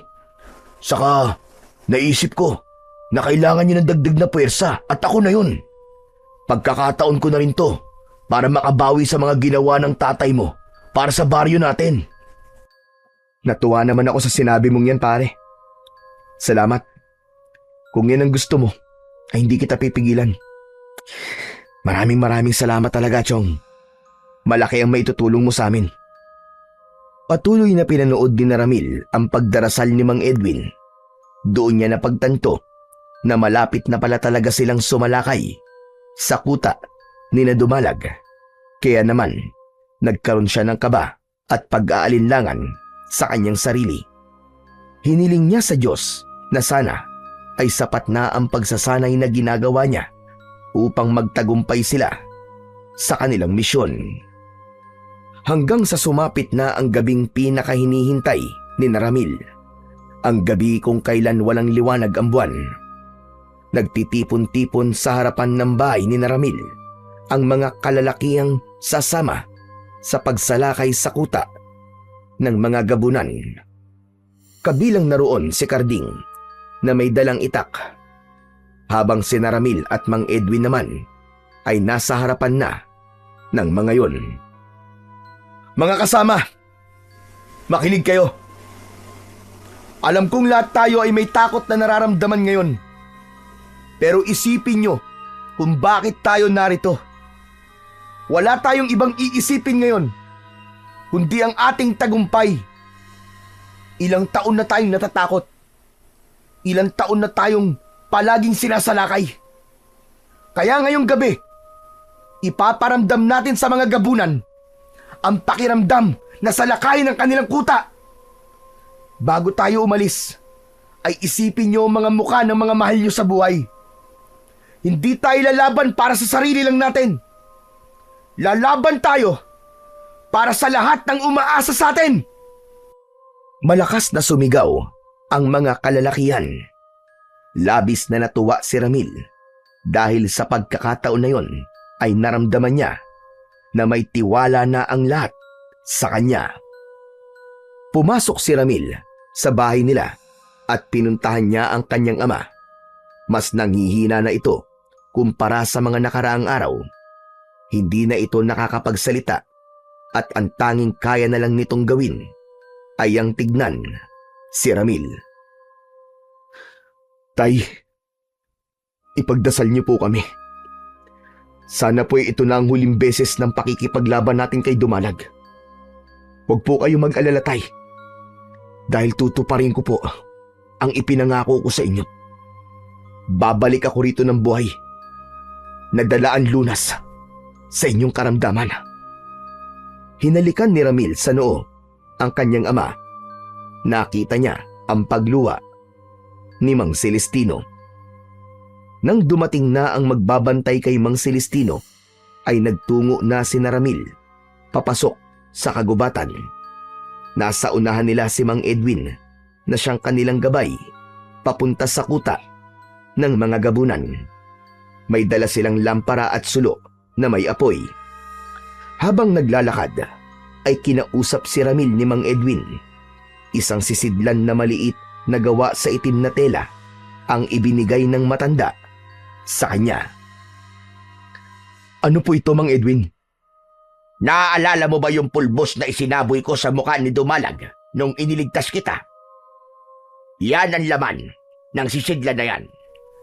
Ang pulbos na yan ay gawa sa pinatuyo at pinulbos na puso ng bangkilan. Isa yan sa nagpapahina sa mga gabunan. Sandaling mawawala ng paningin ng gabunan. Kapag isinaboy mo yan sa kanilang muka, mahihirapan din silang huminga. Pero ipapaalala ko lang sa'yo na sandali lamang ang epekto niyan. At yan na lamang ang pulbos na meron ako. Kaya gamitin mo lamang yan kung talagang kinakailangan. Maraming salamat po dito, Mang Edwin. Hindi ko po sasayangin ang tiwala nyo na ipinagamit po sa akin ng pulbos na ito. Nagpatuloy sa paglalakbay si Ramil hanggang sa pinahinto sila ni Mang Edwin. Itinuro nito sa hindi kalayuan ang kuta ng mga gabunan.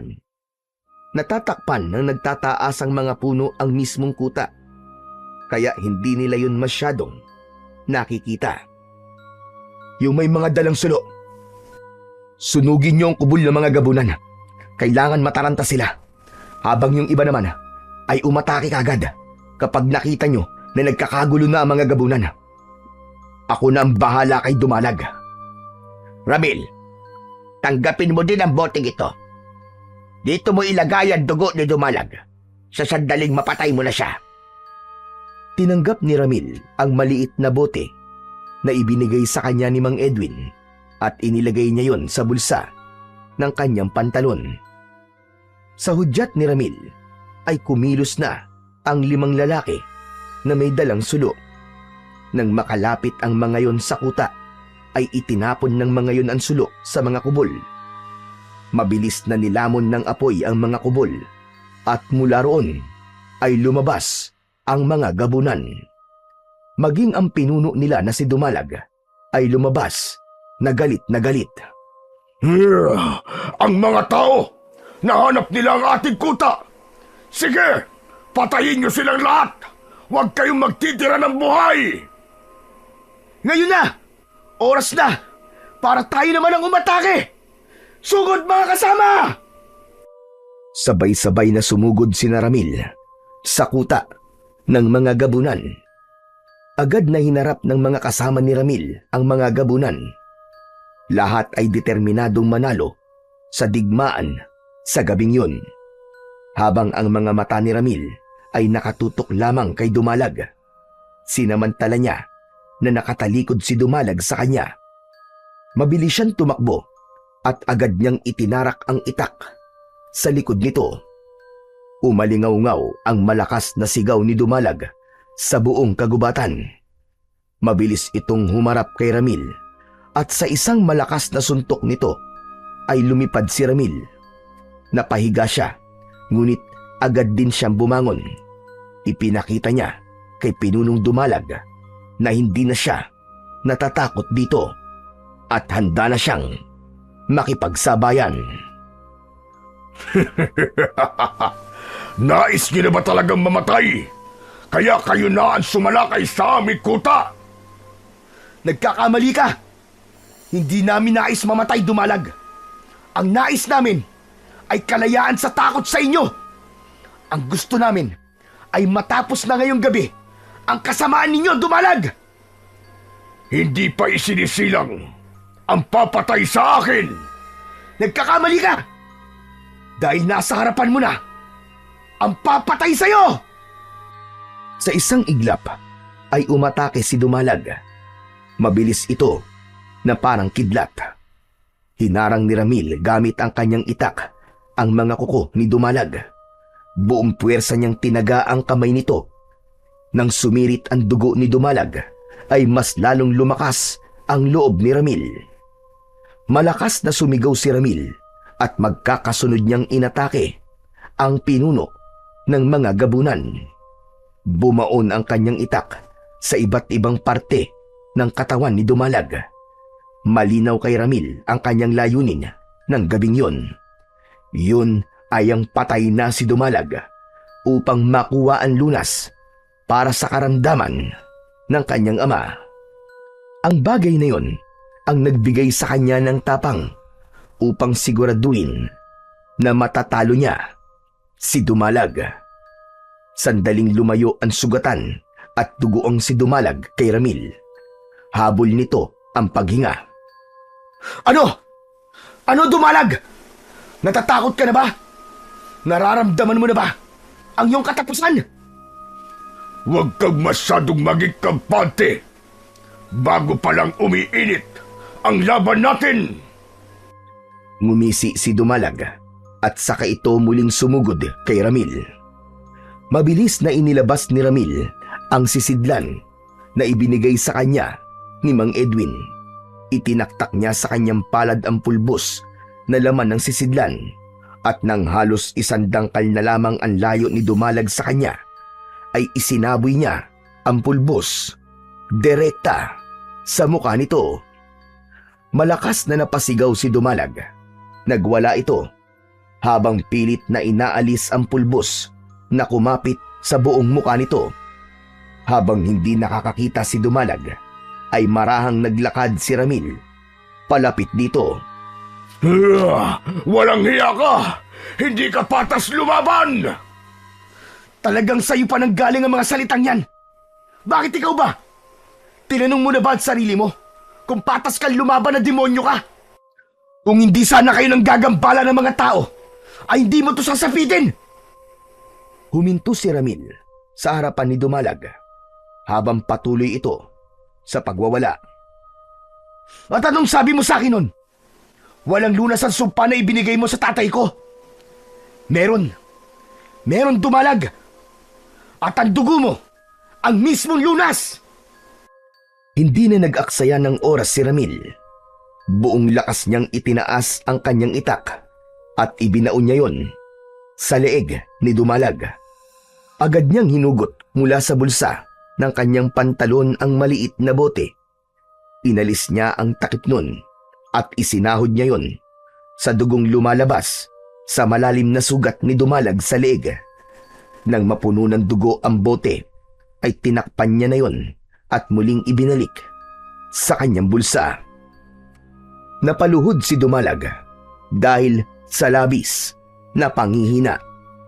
Diretsong tinignan ni Ramil sa mga mata ang nanghihinang pinuno ng mga gabunan na si Dumalag. Hayop kang demonyo ka! Matagal mo nang pinahirapan ang aming baryo.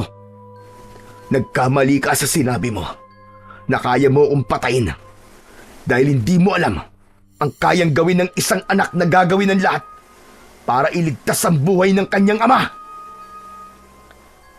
Matapos yung sabihin ni Ramil, ay walang pagdadalawang isip na ginilitan niya ang leeg ni Dumalag. Hindi pa siya nasiyahan. Ibinaon niya ang kanyang matalas na itak direkta sa dibdib nito at ibinaon pa ng mas matindi. Sa paghugot nun, tuluyan ng bumagsak sa lupa si Dumalag at kasabay ng pagkalagot ng hininga nito ay sabay-sabay din na bumagsak ang lahat ng mga alagad nitong gabunan. Nagliyab ang mga katawan ng mga gabunan, kabilang si Dumalag, hanggang sa halos maging abo na ang mga yon. Masayang lumapit ang lahat kay Ramil. May mga napaiyak pa dahil sa labis na kaligayahan. Wow, Hanep Chong! Ang galing mo! Nakaka-proud ka! Hoy, mga kasama! Kaibigan ko to ha! Best friend ko to! Ang bayani natin! Teka, Chong! Nasasaktan ako! Aray! Teka! Salamat, Chong. Wala kasi akong ibang inisip, kundi ang mailigtas si tatay. Ang mabuti pa, Chong, ay umuwi na tayo. Siguradong matutuwa ang mga tao sa baryo natin. Dahil simula sa gabing to, ay malaya na tayo sa pagsalakay ng mga gabunan. Malaya na tayo, Chong. Patay na ang mga gabunan. Hindi lang ang mga tao matutuwa, kundi ang iyong ama. Dahil nagawa mong tuparin ang ipinangako mo sa kanya. Naluluwang tumango si Ramil. Hindi na sila nag-aksaya ng oras at agad silang naglakbay pabalik sa kanilang baryo. Hindi na makapaghintay si Ramil na dalhin sa ama niya na si Mang Celestino ang lunas sa karamdaman nito at sabihin dito na nagtagumpay sila. Nang makabalik na si Ramil sa bahay nila, ay agad nilang pinainom kay Mang Celestino ang dugo ni Dumalag. Kahit hindi nakakapagsalita si Mang Celestino, ay sinabi ni Ramil sa tatay niya na napatay na nila ang lahat ng mga gabunan. Kitang-kita niya ang kasiyahan sa mga mata ni Mang Celestino. Sa kanyang sinabi, Ramil, iho, magpapaalam na ako. Tapos na ang misyon ko sa lugar na ito. Kaya babalik na ako sa aming baryo. Mang Edwin, maraming salamat po talaga sa tulong nyo. Kayo po ang dahilan kung bakit po kami nanalo laban sa mga gabunan. Utang po namin sa inyo ang kapayapaan na meron po ang aming baryo. Gaya ng aking sinabi, ay wala kang dapat na ipagpasalamat sa akin. Ginawa ko lamang ang nararapat. At sa tingin ko, ay naitama ko na ang aking nagawang pagkakamali.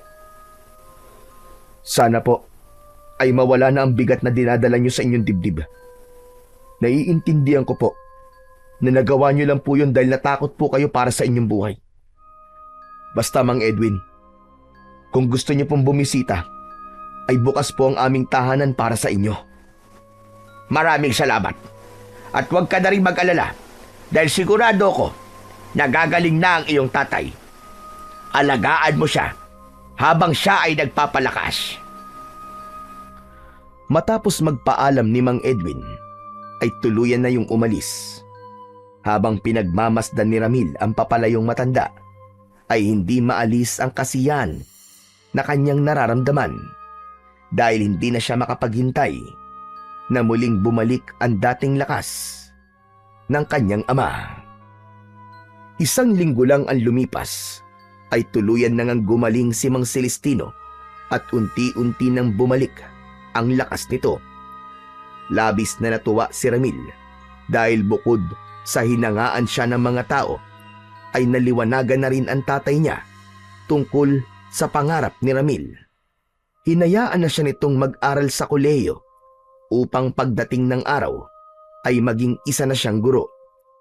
Simula noon ay mas naging maganda na ang relasyon ni Ramil at Mang Celestino bilang mag-ama dahil mas naging bukas ang puso at isipan ni Mang Celestino sa gusto ni Ramil na mangyari sa kanyang buhay. Ganun pa man, hindi kinilimutan ni Ramil ang kanyang pagiging antingero.